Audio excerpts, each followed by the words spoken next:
महाराष्ट्र के नासिक जिले में श्री त्र्यंबकेश्वर स्थान है। यह भोलेनाथ का स्थान भारत के 12 ज्योतिर्लिंगों में से एक तीर्थ क्षेत्र तीर्थ स्थान माना जाता है। यहाँ पर हजारों भोले भक्त दर्शन के लिए आते हैं।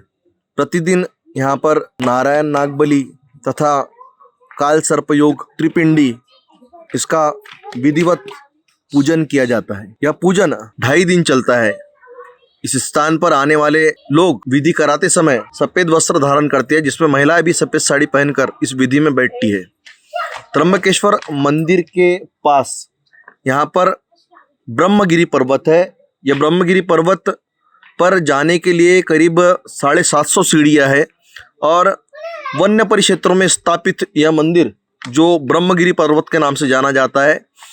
प्राचीन इतिहास में कहा जा सकता है कि भोलेनाथ ने गोदावरी को नदी को इस धरातल पर लाने के लिए वहाँ नृत्य किया था और नृत्य करते समय अपनी जटाएं खोली थी और जटाएं ब्रह्मगिरी पर्वत पर अपनी जटाएं पटकी थी, जहाँ से गोदावरी को बांधकर अपनी जटाओं में बांधकर उन्हें लाया गया था। इसी स्थान पर गोदावरी जी का उद्गम है।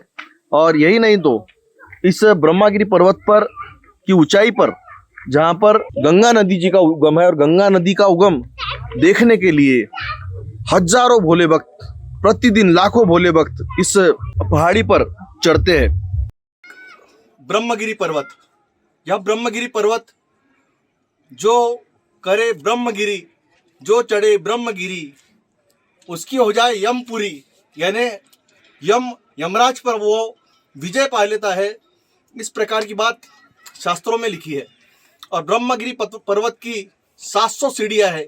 ये 700 सीढ़ियाँ चढ़कर भोलेनाथ की जटाओं के दर्शन किए जा सकते हैं। भोलेनाथ हर हर महादेव शिव शंभू, भोलेनाथ पार्वती की जय। और भोलेनाथ की जटाओं के दर्शन करने के लिए हजारों भोले भक्त, लाखों भोले भक्त यहाँ पर नासिक के ब्रह्मगिरी पर्वत पर आते हैं और यहाँ पर ब्रह्मगिरी चढ़कर यहाँ पर भोलेनाथ के दर्शन कर त्र्यंबकेश्वर की यह यात्रा सफल करते हैं। त्र्यंबकेश्वर जो 12 ज्योतिर्लिंग में एक होता है और भोलेनाथ के दर्शन करने के लिए हम आपको ऊपर लेकर चल रहे हैं। मैं नितेश किलेदार, सिटी न्यूज, नासिक।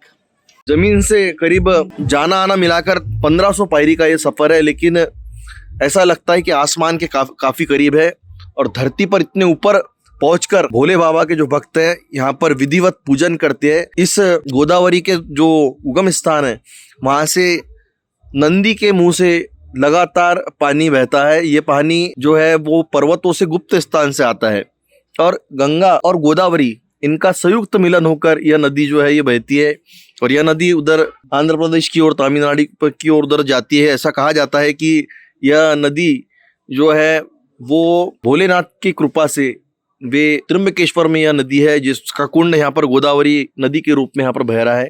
हा पाणी कुठून येत आहे दादा? 50 देऊ का? क्या बोला? 10 रुपये छुट्टा सेना करे दादा पाणी दादा हा पाणी कुठून येत आहे? हे सूर्यकुंड आहे, गंगेचं तीर्थ आहे, वर गंगेचा मुळे गंगेचा उगम आहे। कोणत्या नदीचं मिलन आहे? हे एकच गंगेचा उगम आहे, गोदावरी नदीचा उगम आहे। आणि इथे गंगा गोदावरीचा उगम हा एकसाथ मिलन आहे असं म्हणतात। मिलन नाही, हे गोदावरीचा उगम जागजागी उगम दाखवले गेले। इथं छोटी आहे, पहिली उगम झाली तिथे छोटी आहे, तिथून इथं आली, तिथून खाली गायमुख मध्ये गेली, तिथून शंकरांनी जटा आपटले तिकडे गेली, तिथून गंगाधारे गेली, तिथून कुशवार्तावर गेली, अशी जागजागी तिचं ह्यावत गेले। तेव्हा ती छोटी छोटी मोठी होत पुढे गेली। एकूण किती पायऱ्या आहे ब्रह्मगिरी पर्वताला? ते पाहिले काही सांगता नाही। तरी किती तास लागते चढायला उतरायला? 1.5 तास लागतो। किती वर आहे? यायलाच 1.5 तास लागतो, यायला जायला कम से कम 3 तास लागतो। देश में स्थापित भव्य और प्रसिद्ध नदियों के अंदर गंगा जी, जमुना जी, कावेरी जी, उसी प्रकार सरस्वती, जमुना जी, गोदावरी जी, ऐसी जो प्रमुख नदियां हैं इन नदियों के अंदर इसका समावेश है। और ये ब्रह्मगिरी पर्वत पर प्रतिदिन चढ़ने वालों की संख्या असंख्य होती है और ये देखकर ये नज़ारा अनुभव जब करने का मज़ा जो है वो भी एक अलग है। भोले बाबा की भक्ति में दीवाने लोग यह सीढ़ियाँ चढ़कर पर्वत के ऊपर पर्वत लांघ कर मंदिरों पे दर्शन करने जाते हैं। यह भी एक आस्था का अनोखा मेला नासिक के त्र्यंबकेश्वर में देखने को मिलता है। एक बार जरूर नासिक के त्र्यंबकेश्वर में भोले बाबा के दर्शन करके आइए और भोलेनाथ के दर्शन करने के बाद में ब्रह्मगिरी पर्वत पर चढ़कर एक अनोखा माउंटिंग करने का अनुभव भी ले सकते हैं। सिटी न्यूज़ अमरावती के सभी दर्शकों को हम ब्रह्मगिरी पर्वत के अपने अनुभव बता रहे हैं, जहां पर सिटी न्यूज़ की टीम ने पहुंचकर खुद भोलेनाथ की जटाओं के इस प्राचीन मंदिर के दर्शन किए, जहां पर भोले बाबा ने अपनी जटाएं पटकी थी। वह मंदिर भी यहाँ पर देखा है। इसी प्रकार जहाँ पर गंगा जी का, गोदावरी जी का उगम होता है, वह मंदिर भी देखा है। निश्चित रूप से एक बार जो भोले बाबा के भक्त उन्होंने इस स्थान पर जरूर एक बार भेंट देना चाहिए।